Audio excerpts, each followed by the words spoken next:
La plupart des gens partent en croisière sur un gros bateau comme ça. Nous, on avait choisi un plus petit modèle, mais on avait quand même pris l'option tout compris.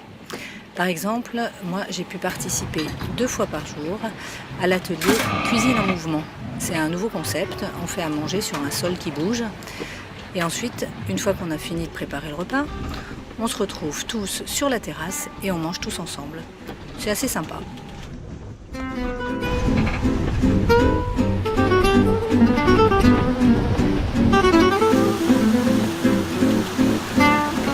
Gilles et moi, on s'était aussi inscrits à l'atelier moustiquaire.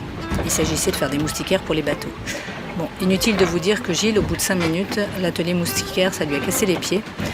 Donc je me suis retrouvée assez rapidement toute seule sur le pont à essayer de calculer la bonne dimension. Gilles, de son côté, s'est inscrit à un atelier initiation à la caméra. Et en fait, il se débrouille pas trop mal. Mais lui, son truc, vraiment, c'est le bricolage.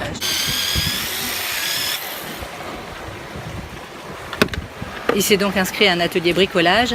Et là, l'objectif, c'était de mettre un nez de clown sur une drisse de spi. Il a fini par y arriver.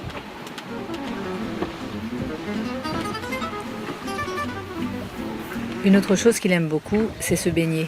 Il a passé pas mal de temps dans la piscine du bateau.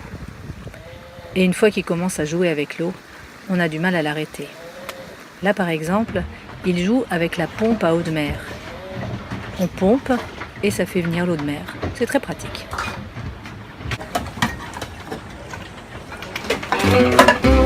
Ce qu'on a beaucoup aimé aussi tous les deux, c'est les animations sportives en plein air. Ça, c'était très sympa. Par exemple, hisser des voiles, border des voiles, choquer des voiles, ranger des voiles, plier des voiles. On a fait ça plein de fois dans la journée. C'était vraiment très agréable. Une fois, on s'est même amusé à mettre 2 voiles en même temps à l'avant. Une trinquette, c'est une petite voile, et un djénaker, c'est une plus grande voile. Comme ça, dès qu'il y avait un grain qui arrivait, hop, on roulait le djénaker et on gardait uniquement la trinquette. Parce qu'on a pas mal joué à cache-cache avec les nuages, surtout les 2 premiers jours.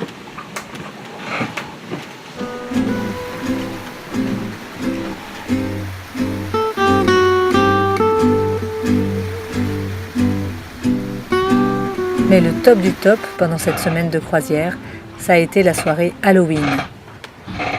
Les organisateurs qui n'étaient pas là avaient fait les choses en grand. C'était vraiment extra, il y avait une ambiance du tonnerre.